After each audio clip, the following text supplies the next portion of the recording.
Satu, dua, gas. Assalamualaikum warahmatullahi wabarakatuh. Waalaikumsalam. Di sini kita akan Wabarakatuh. membahas tentang analisa dan rancangan sistem informasi dan audit pengelolaan persediaan barang di CV Toko Nurlini di tahun 2024. Di sini saya pada kelompok ada 4 orang, yaitu saya Muhammad Agus Setiawan dengan NIM 040, yang kedua ada Muhammad Aziz Jukman NIM 138, ketiga ada Ilham dengan NIM 102, dan yang keempat ada Mas Imam dengan NIM 158. Oke, selanjutnya.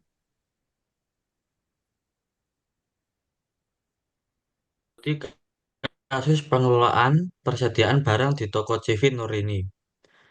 Toko utama makanan pokok CV Nurini adalah toko yang dikenal sebagai distributor utama makanan pokok di lingkungan sekitar.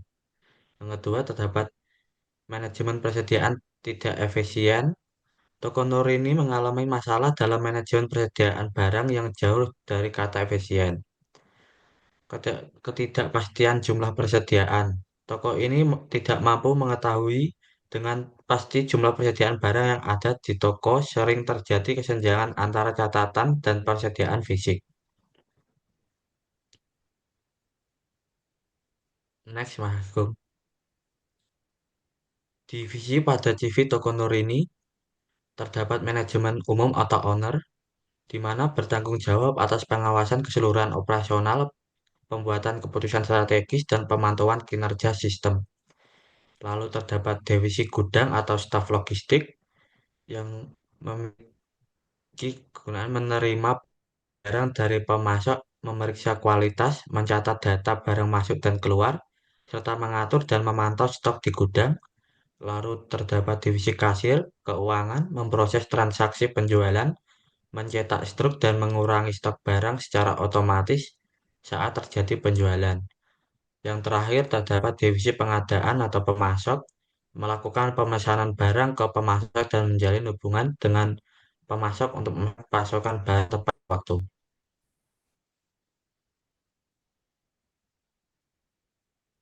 Next. Bagian-bagian yang perlu diaudit. Yang pertama ada manajemen umum atau owner, audit laporan kinerja, keuangan, penjualan, dan inventaris, evaluasi keputusan strategis, dan tinjauan terhadap hak akses pengguna. Kemudian yang kedua ada divisi gudang atau staf logistik, eh, verifikasi penerimaan barang, audit stok fisik, pemeriksaan mutasi barang, dan pemeriksaan kualitas barang. Yang ketiga itu ada divisi kasir atau keuangan. Ini ada audit transaksi penjualan, verifikasi pencetak truk, cross check stok barang otomatis, dan perbandingan kas fisik. Yang keempat atau yang terakhir ada divisi pengadaan atau pemasok, verifikasi pemasangan barang, pemeriksaan rekam jejak pemasok, dan audit kontrak serta kesepakatan dengan pemasok. Dokumen audit yang pertama itu ada laporan kerja, laporan keuangan penjual, dan inventaris yang diperlukan untuk mengevaluasi kinerja operasional toko.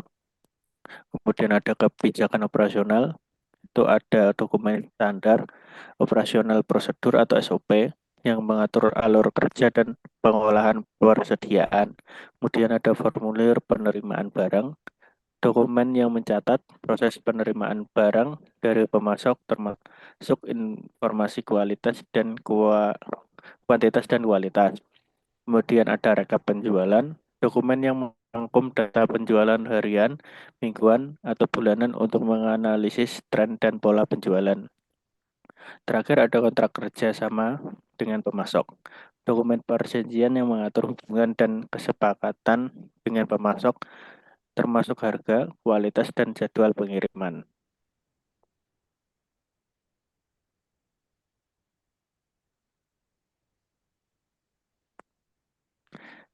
Kemudian itu ada from A audit secara detailnya atau use case sistemnya. Untuk admin itu bisa dan upload. Kemudian untuk auditor itu bisa login, upload, download, audit dan membuat laporan. Kita masuk di tampilan desain. Tampilan desain memiliki memiliki dua utama dan kita masuk di bagian kita bisa mengupload beberapa dokumen penjualan seperti laporan kinerja, rekap penjualan, kebijakan operasional, dokumen keputusan, lalu klik upload. Di sini pun sama, ini cuman perbedaannya di bidang-bidangnya, yang ini di staf logistik, terus kasir, dan pemasok. Terus ini tampilan desain sistem aplikasi input hasil. Di sini bagian hasil audit, jadi kayak yang sudah diaudit dari auditor akan tampil di sini, gitu sih. Dan ini tampilan di aplikasi login untuk auditor. Yang pertama tetap kita login terlebih dahulu. Terus yang kedua ada tampilan desain dari admin tadi, apa aja yang sudah diupload nanti bisa dilihat di sini semua. Untuk bisa di-download oleh auditor dan dilakukan proses audit. Di sini setelah auditor melakukan audit, nanti bisa filenya bisa di-upload di sini.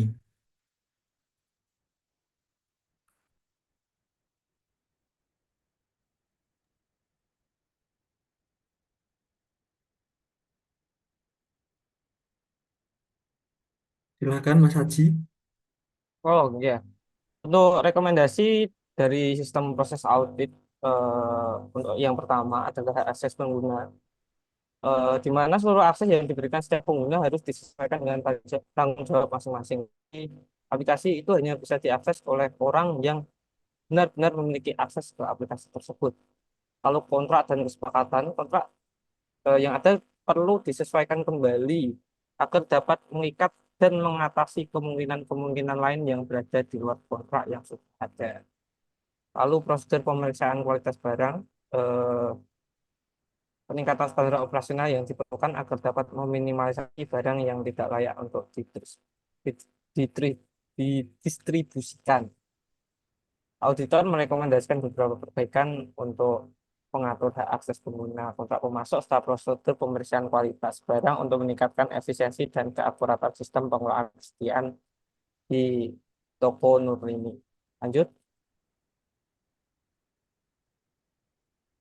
Oke, kita masuk kesimpulan. Sebelumnya kita masuk ke aplikasinya terlebih dahulu. Bentar. Oke. Pin share.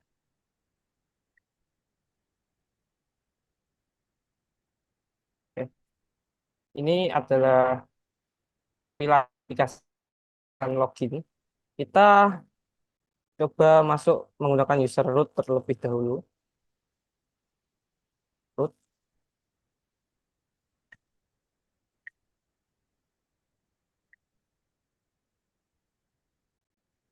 Ah. Oke, ini adalah tampilan aplikasinya. Ini tampilan seluruh menu, ada sesi audit, ada owner, staff logistik, kasir, dan pemasok. Untuk menu auditor, ada data audit dan hasil audit. Lalu kita coba login menggunakan akun admin, di mana admin tadi hanya memiliki akses ke beberapa menu. Nah, di sini ada menu sesi audit. Jadi di sini kita akan melakukan pembuatan sesi audit misalkan untuk semester 2 tahun 2024 dengan auditor, akun auditor.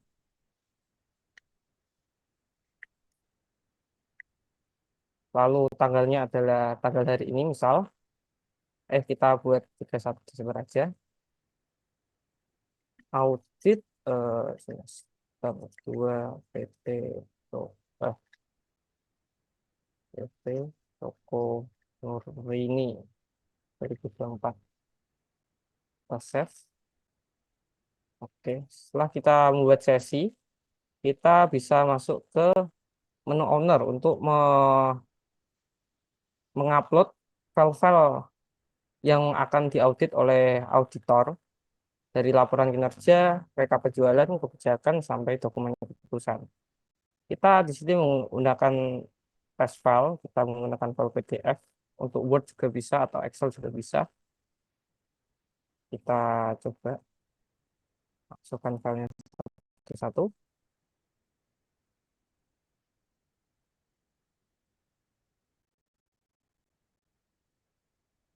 Oke, setelah dipastikan seluruh file sudah terupload, kita tekan simpan. Bentar. Oke, kita save. Nah, data berhasil disimpan. Di sini kita bisa mengecek ulang apakah dokumen sudah benar-benar terupload. Nah, di sini file uploadannya. Oke, kita bisa coba edit. Nah, edit di sini kalau sudah ada current file dan di mana lokasi filenya, maka sudah berhasil. Kalau ingin ubah bisa. Oke, lalu ke menu selanjutnya, staf logistik. Di sini juga sama untuk mengupload file-file yang eh, menyangkut dengan staf logistik. Ada di antaranya surat pemesanan, formulir penerimaan barang, stok harian, dan rekapitulasi barang. Kita coba upload file-filenya.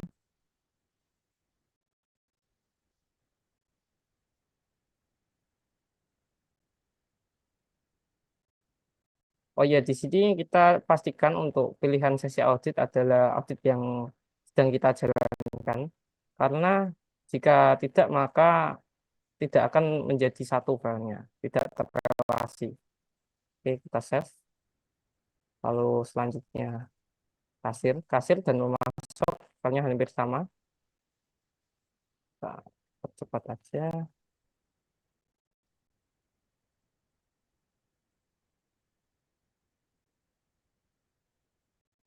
Save, kita save.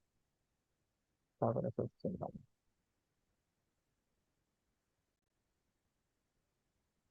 Oke, masuk.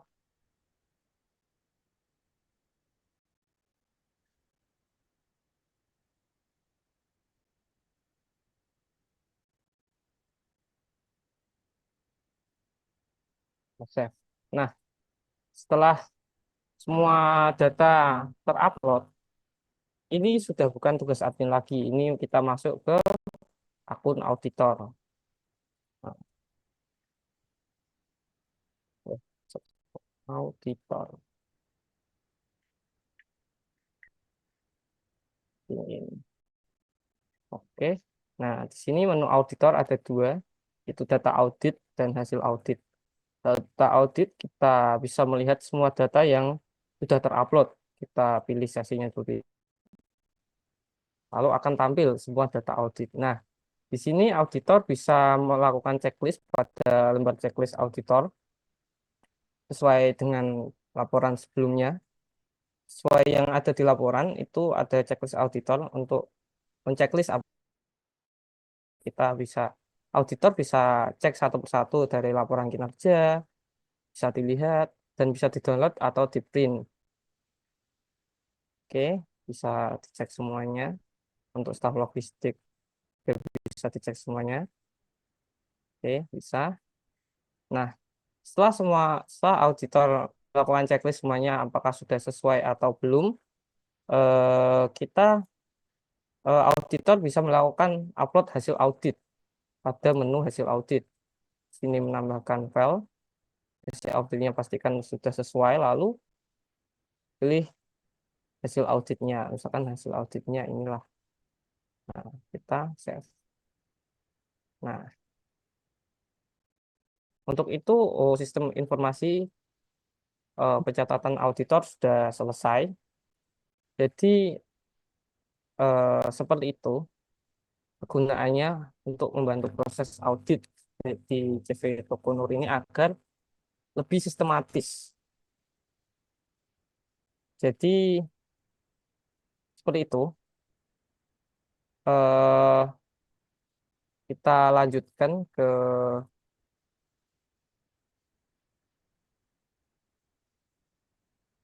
oke, kita kembalikan ke Mas Agung. Oke, terakhir kita masuk ke kesimpulan. Eh, Kesimpulan, audit sistem informasi pengelolaan persediaan barang di CV Toko Nur ini telah dilakukan dengan mengevaluasi berbagai aspek, mulai dari manajemen umum, divisi gudang, divisi kasir, hingga divisi pengadaan.